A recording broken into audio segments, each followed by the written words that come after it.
Police TV by Tim Vickery, read by Vincenzo Nicoli.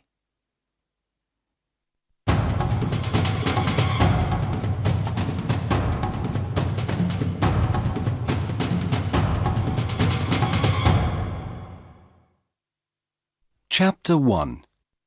The Jogger. Dan and Sue are police officers in London. It is a Tuesday morning and Dan is angry. "What's the matter, Dan?" Sue asks. "Look at this," Dan says. "Every day someone steals money from people near the shops. We must stop this." "Yes, of course," Sue says. "But who is it?" "There is a jogger," Dan says. "Every day he runs near the shops. Sometimes he runs into people. Perhaps he steals the money." "OK," Sue says. "Let's go to the shops. Perhaps we can see this jogger." They sit upstairs in a window over the shops. Dan has a radio. They watch the people in the street. "Look," Sue says. "There's the jogger." The young man runs into an old woman and she falls down. The jogger puts his hand on the old woman's arm. "I'm sorry," he says. "Can I help you? Here's your bag." Then a young woman shouts at him. "Don't run here," she says. "It's dangerous. Go away." The young man runs away. Dan talks in his radio. "Quick, stop him. He's running up North Street." A police car stops the young man in North Street.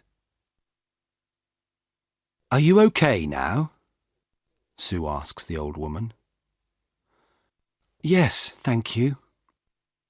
"Where is that nice young woman? I can't see her now." "Have you got all your money?" Sue asks. The old woman looks in her bag. "No, I haven't. My money's in my purse. But my purse isn't here." "OK, Sue," Dan says. "Let's talk to the jogger." "Who are you?" Sue asks the young man. "My name's Peter Jones. Why? Who are you?" "We're police officers." "Why do you go running past the shops every day?" "Why not? I like running." "OK," Dan says. "Let's look for the money." "What money?" Peter Jones asks. "What are you talking about? I never take money with me when I run." Dan looks for the money, but he cannot find any. "Can I go now?" Peter Jones asks. "OK," Dan says angrily, "but don't come back." "Why not?" Peter asks angrily. "I live here, and I'm not doing anything wrong." He runs away. "What do we do now?" Sue asks. "Where is the old woman's money and her purse?" "I don't know," says Dan. "Somebody has it. But who?"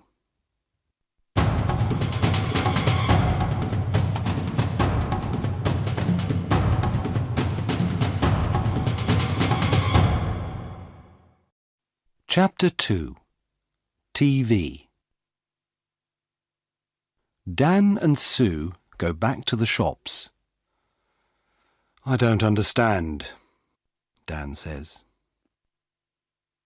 "The jogger hasn't got the money, so we must look for someone different."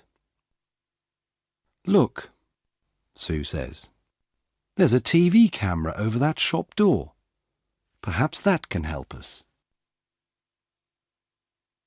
They go into the shop and watch the video. Look, Sue says. There's the old woman. She's getting money from the bank and putting it into her purse. Now she's putting the purse into the bag. Stop the video there, says Dan. Now, look carefully. Is anybody watching her?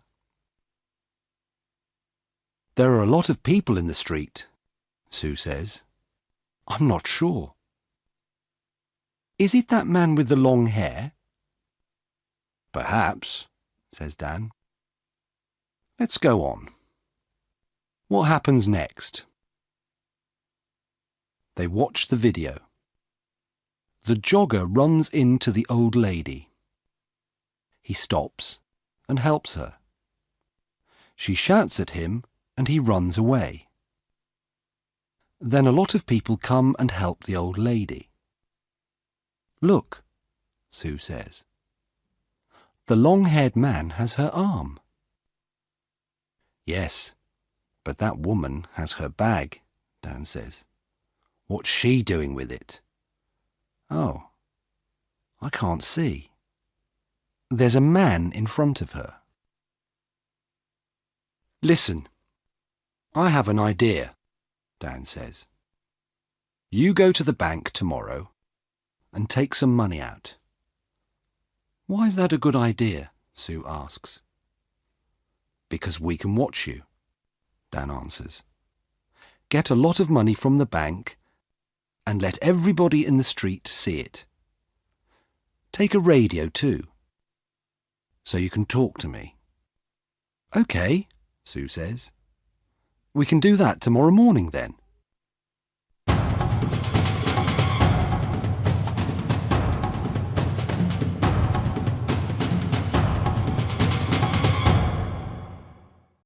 Chapter 3. Help me, quick. Next day, Sue goes to the bank. Dan is watching with another policeman, Jim. They have radios. I'm getting the money now, Sue says. That's good, Sue, Dan says on his radio. Now let everybody see it. Sue drops some money near her feet. People in the street look at her. Look, there's the man with the long hair, Jim says. He's picking up the money. Shall I arrest him? No, wait, Dan says. Watch. The man picks up the money and gives it to Sue. Here you are, he says. That's a lot of money. Be careful. Thanks, Sue says. That's okay. The man smiles and walks away.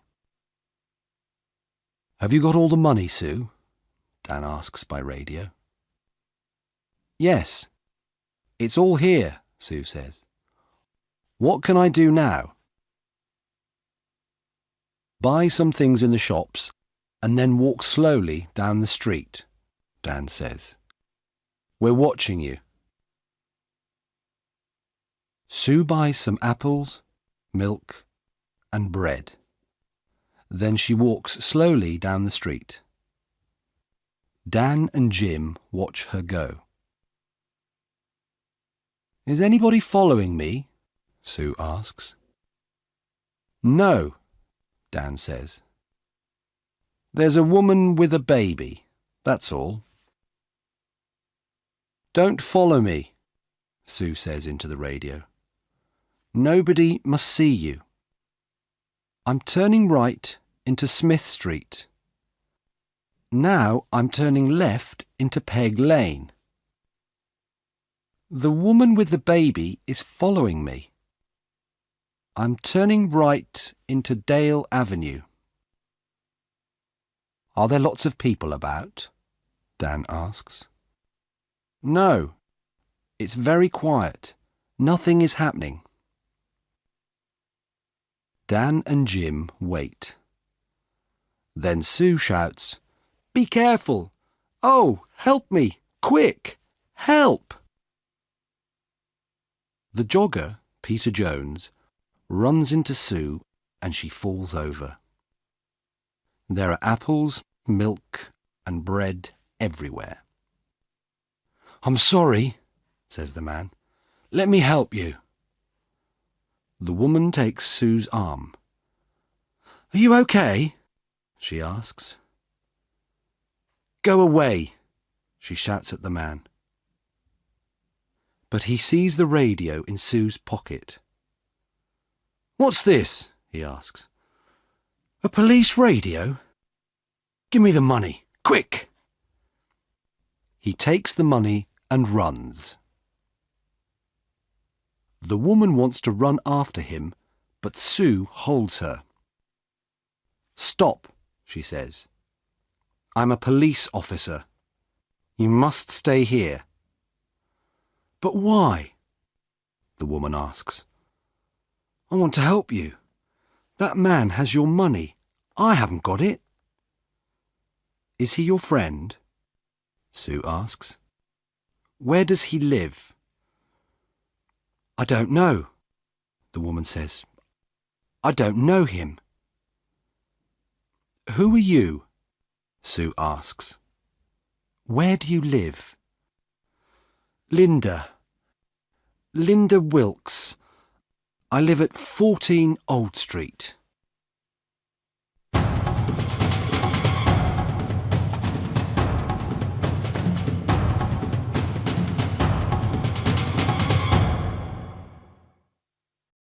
Chapter 4. Man with a Knife. Dan runs up to Sue. "Are you okay?"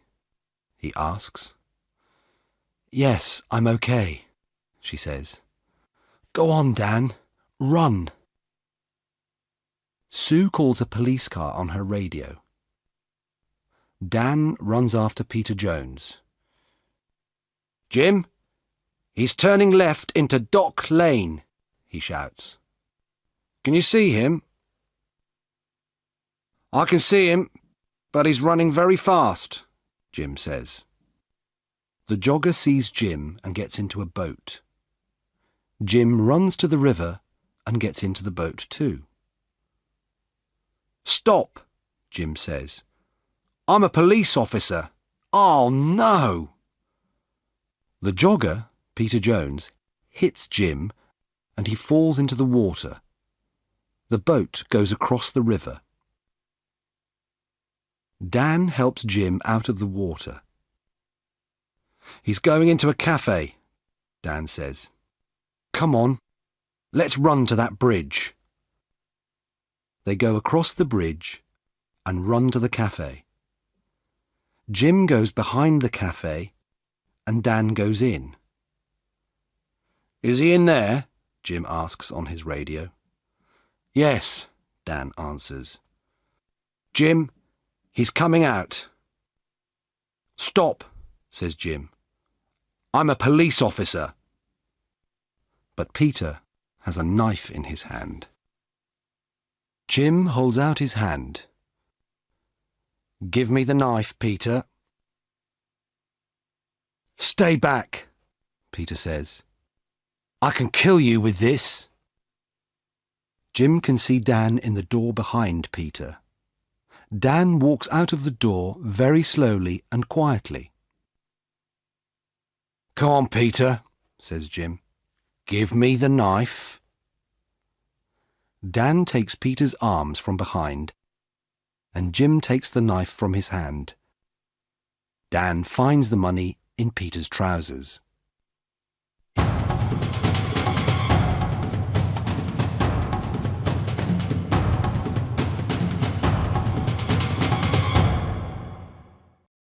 Chapter 5. At the police station. "I want to go home now," says Linda. "My baby is hungry and tired." "Do you know Peter Jones?" Sue asks. Do you and Peter steal money from people? No, I don't know him, and I never steal money. Do you know this woman, Peter? Dan asks. No, says Peter. I don't know her. Who is she? Dan and Sue go back to their office. Does Linda work with Peter? Dan asks Sue. Yes, she does, says Sue. Watch this video. Look, there she is. She's watching me get the money, and now she's talking to someone on her phone. But who is she talking to? She's talking to Peter, of course. Now she's following me and talking to him again. She's talking about me. Dan and Sue speak to Linda again. Can I see your phone, please, Miss Wilkes? Sue asks. My phone? Why do you want to see that? Well, it remembers a lot of numbers. Sue presses 1 on Linda's phone. Peter's phone begins to ring. Sue laughs. Let me ask you again, Miss Wilkes. Do you know Peter Jones? Well, yes, OK. I know him. But I don't steal money. Sue and Dan take Linda home. They go into her house. There's £200 under your bed, Linda, Dan says. And look, this is the old lady's purse. This is a nice photo of you and the baby, Sue says. But who is the man? Is he the baby's father? OK, it's Peter, says Linda. And yes, I do steal the money. I'm sorry, OK? No, Linda, it's not OK, Sue says. It's not OK at all.